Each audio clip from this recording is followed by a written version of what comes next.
ఇంట్లో ఉన్నప్పుడు కూడా ఏం చేయాలి? నెత్తి ఎరబోసుకొని ఇంట్లో తిరగకూడదు.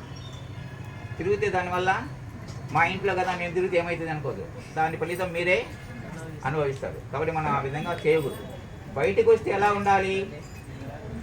ఇంట్లో ఒక రకంగా ఉన్నా బయటకు వస్తే ఇంకా బాగా జాగ్రత్తగా ఉండాలి, ఇంకా శుభ్రంగా ఉండాలి, పవిత్రంగా ఉండాలి. చూస్తేనే మన ముఖంలో లక్ష్మి కళ ఉట్టిపడాల.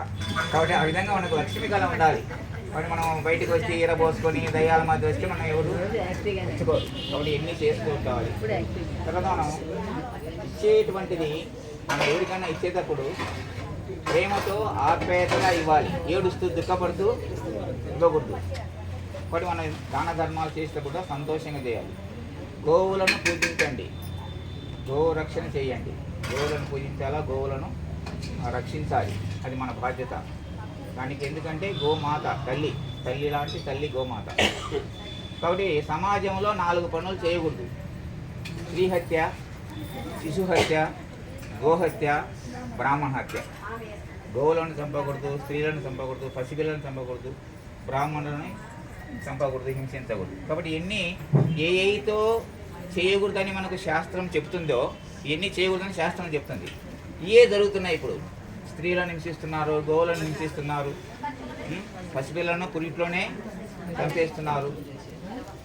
కాబట్టి బ్రాహ్మణులను దూషిస్తున్నారు, ఇవన్నీ చేస్తున్నారు. కాబట్టి ఇవన్నీ చేయకూడదు, అది మనకు శాస్త్రం చెప్తుంది. కాబట్టి నోటిని ఏం చేయాలి?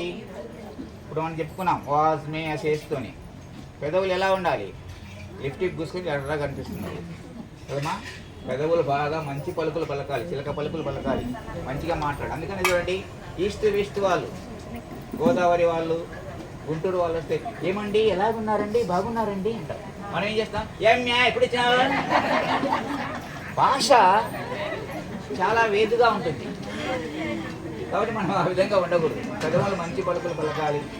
తర్వాత నసోర్మే ప్రాణోస్తు. ముక్కురంధ్రాలు ఏం చేయాలి? మంచి గాలిని పీల్చుకుంటాయి, చెడు గాలిని వదిలేస్తాయి. అందుకని మనం మంచినే తీసుకోవాలి, చెడుని వదిలేయాలి. అక్షోర్మే శక్తిరస్తు. నేత్రభాగాలు ఏం చేస్తున్నాయి? మంచి దృశ్యాలు చూడాలి, చెడు దృశ్యాలు చూడకూడదు.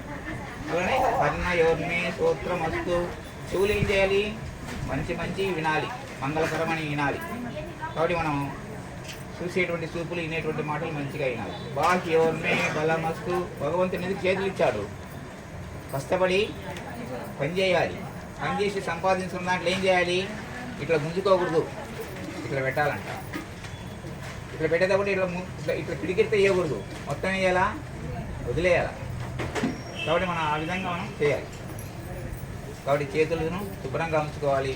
చేతులు ఏదంటే దాన్ని కొట్టడం, దూషించడం చేయకూడదు. అలానే బాహ్యోర్మే బలమస్తు. మనకు కాళ్ళు ఎందుకు ఇచ్చాడు భగవంతుడు? ఓర్మే చేస్తూ. ఎందుకు ఇచ్చాడు కాళ్ళు? నడవడానికి, మంచిగా నడవాలి. అందుకని మనం బాగా నడక నేర్చుకోవాలి. అందుకని నిన్న మన సత్యసాయి వాళ్ళు హౌ టు వాక్, ఎలా నడవాలనే దాని గురించి ఊళ్ళో తిరిగారు పిల్లలు తీసుకొని. అంటే నడవటంలో కూడా ఏముండాలి? పద్ధతిగా నడవాలి. ఇష్టం వచ్చి నడవకూడదు, గబగబా ఉరుకుతుంటారు. అటు ఇటు బండ్లు తిరుగుతున్నాయి, వాటిని చూసుకొని దాటాలి. ఇవన్నీ మనము నిత్య జీవితంలో మనకు ఎదురయ్యేటువంటి సమస్యలు, అవన్నీ కూడా మనకు శాస్త్రం చెప్తుంది. అలానే అరిష్టానిమే అంగాని చిన్నస్తు. మన శరీరంలో ఉన్నటువంటి అన్ని అవయవాలు బాగుంటేనే మనిషి. ఏ ఒక్క అవయవం చెడిపోయినా పనికిరావు. కాబట్టి మన శరీరాన్ని మనమే జాగ్రత్తగా ఉంచుకోవాలి. Our life is our hand. మన జీవితం మన చేతులు ఉండి, మనం తినే ఆహారము, మన ప్రవర్తన, మన విధానము అన్నీ కూడా మనకు సమాజంలో ఎలా ఉన్నాయనేటువంటి చూస్తుంది. ప్రతి వాళ్ళు కూడా సమాజంలో చూస్తున్నాం. మనం నడిచేటువంటి నడక కానీ, మనం కట్టుకునేటువంటి బట్టలు కానీ, మనం హెయిర్ స్టైల్ కానీ, మన యొక్క మాటలు కానీ అన్నీ గమనిస్తుంటారు. కొంతమంది నాలాంటి వాళ్ళంటే విపరీతంగా చేమాను జడేసుకోమని చెప్తాను. చూసిన వాళ్ళు అమ్మ చెప్తే ఏమనుకుంటారని గమ్ముకుంటారు. సో అట్లా మనం ప్రతిదీ కూడా చూస్తుంటారు. ఆ చూసేటువంటి వాళ్ళు ఒక ఇల్లు పెద్ద చదువులు చదివి పెద్ద వంశంలో పుట్టి బాగా ఆస్తులు ఉన్నటువంటి వాళ్ళకి ఇకారాలు ఎక్కువ. చిన్నగా ఉన్నవాళ్ళు, బీదతనంగా ఉండేవాళ్ళు, కూలి పని చేసుకునే వాళ్ళు ఏం చేస్తుంటారు? వాళ్ళు పద్ధతిగా శుద్ధిగా ఉంటారు. అందుకని వాళ్ళని చూసైనా నడక మనం నేర్చుకోవాలి. వాళ్ళ నడక అంటే నడిచేటువంటి నడక, ప్రవర్తన పద్ధతి. కాబట్టి మనం చదువుకున్న వాళ్ళకంటే డాష్ మేలని ఇంతకుముందు చెప్పుకునేవాళ్ళు. చదువుకున్న వాడికంటే సాకులోడు మేలంట. ఎందుకంటే కరెక్ట్గా ఏ ఇంట్లో ఎన్ని బొట్టలు తీసుకుని మొత్తం తెచ్చి రిటర్న్ ఇస్తారు. సో అట్లా మనము ప్రతిదీ మర్చిపోతున్నాం, ప్రతి జ్ఞాపకం శక్తి నశిస్తుంది. ఎందుకు ఎన్ని వస్తుందంటే సెల్లులు ఎక్కువ వాడటం వలన. సెల్లులు ఎక్కువ వాడితే జ్ఞాపకశక్తి తగ్గిపోతుంది, తలనొప్పి వస్తుంది, నరాలకు వీక్నెస్ వస్తుంది. ఈరోజు చేయాల్సిన పని ఈరోజు చేయకుండా రేపు పోస్ట్ పోన్ చేసుకుంటాం. ఇలాంటివన్నీ మనం తయారవుతున్నాం. కాబట్టి మనం శుద్ధమైన ఆహారం తీసుకోవాలి. దైవానికి అర్పించినటువంటి ఆహారమే ఆహారం. మనం తినేటప్పుడు భగవంతుని స్మరించుకొని ఆహారం తినాలి. కాబట్టి ఆ విధంగా తినకపోతే అవి మనకు సరిగా జీర్ణం కాక అనేక రకాలైనటువంటి వికారాలు కలుగుతుంటాయి. కాబట్టి భగవంతునికి అర్పించినటువంటి ఆహారం తినాలి. కాబట్టి ఇన్ని మనం పాటిస్తుండాలి. పెద్దలను గౌరవించాలి, గురువులను గౌరవించాలి, దైవాన్ని సేవించాలి, దైవం మీద నమ్మకం ఉండాలి. విశ్వాసము విశ్వాసం విశ్వాసం. ఎవరి మీద విశ్వాసం అంటే దైవం మీద విశ్వాసం. భగవంతుడు ఉన్నాడు అనేటువంటి విధానంతో జీవించాలి. భగవంతుడు ఉంటే చూపి అంటే చూపిస్తేది కాదు, అది అనుభవిస్తే వస్తుంది.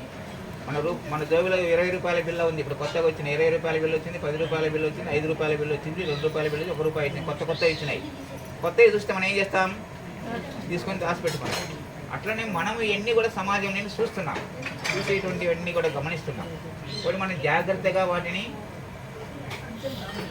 వినియోగించుకోవాలి. ఏం చెప్తున్నారు? మీరేం చెప్తున్నారు చెప్పాలి మీరు? విశ్వాసం, భగవంతుని మీద విశ్వాసం ఉండాలి. మన మీద మనకు విశ్వాసం ఉండాలి. భగవంతుని మీద విశ్వాసం ముందు మన మీద మనకు విశ్వాసం. నేను చేసేటువంటి పని ఇది చేస్తున్నాను, ఇది నాకు తెలిసిందే అని మనకు విశ్వాసం ఉండాలి. తర్వాత భగవంతుని మీద విశ్వాసం. నూనె లేనిదే దీపం వెలగదు. నీళ్ళు వస్తే నేను దీపం వెలుగుతా. భగవంతుడు లేనిదే మానవుడు జీవించలేడు. భగవంతుడు ఉన్నాడు కాబట్టి మనం జీవించగలుగుతాం, లేకపోతే మనం జీవించలేము. మరి భగవంతుడు ఉన్నాడని తెలుసుకోవాలంటే ఏం చేయాలి? మనలో మనమే ప్రయత్నం చేయాలి. రమణ మహర్షి చెప్పేది ఏంది? నిన్ను నువ్వు తెలుసుకో. నువ్వు తెలుసుకోవాలంటే మనం ఏం చేస్తున్నాం, మనకు ఏది ఎట్లా శ్వాస ఆడుతుంది, మనం తిన్నటువంటి ఆహారం ఎవరు జీర్ణం చేస్తున్నారు, మనం తిన్నటువంటి ఆహారాన్ని రక్తంగా ఎవరు మారుస్తున్నారు, మన శరీరంలో ఉన్నటువంటి 72 వేల నాడులకు రక్తాన్ని ఎవరు సమానంగా పంపిణీ చేస్తున్నారు, మనం తింటున్నా పండుకున్నా మన గుండెని ఎవరు ఆడిస్తున్నారు, ఇవన్నీ మనం జరుగుతున్నాయి. ఇవన్నీ మరి భగవంతుడు లేకపోతే ఇన్ని ఎక్కడ ఆడుతున్నాయి? కాబట్టి ఎన్ని భగవంతుడు ఉన్నాడు కాబట్టి మనం తిన్నటువంటి ఆహారాన్ని దోశలు తిన్నా, పూరీలు తిన్నా, ఉప్మా తిన్నా, పులిహార తిన్నా మొత్తం ఏం చేస్తుంది? అది శుద్ధంగా తయారు చేసి రక్తాన్ని తయారు చేసి శరీరంలో ఉన్న 72 వేల నాడులు ఉంటే ఆ నాడులు సమానంగా పంపిణీ చేసి అన్ని నాడులను బాగా యాక్టివ్ చేసి మనం యాక్టివ్గా తిరగడానికి, నడవడానికి, మన పనులు చేసుకోవడానికి, బాగా నిద్రపోయడానికి అన్నిటికీ సహకరిస్తున్నది ఎవరంటే భగవంతుడు. మరి ఎక్కడున్నాడు భగవంతుడిని? మనలోనే ఉన్నాడు. అందుకని శరీరం, ఆత్మ. శరీరాన్ని పోషించుకోవాలా, ఆత్మను మనం ఉద్ధరిస్తూ మనం నడుచుకోవాలి. మనం ఆత్మ ఉంటేనే మనం నడుస్తాం. మన శరీరంలో ఆత్మ ఎప్పుడైతే వేరైపోతుంది అప్పుడు ఏమవుతుంది? శవంగా మారిపోతాం. కాబట్టి మన ఆత్మ శరీరంలో ఉన్నంతసేపు మనం మన శరీరాన్ని పోషించుకోవాలి, ఆత్మను పరిశీలించాలి. శరీరాన్ని శుద్ధి చేసుకుంటాం. అనేక రకాల సబ్బులు, అనేక రకాల పేస్టులు వేసి పండ్లు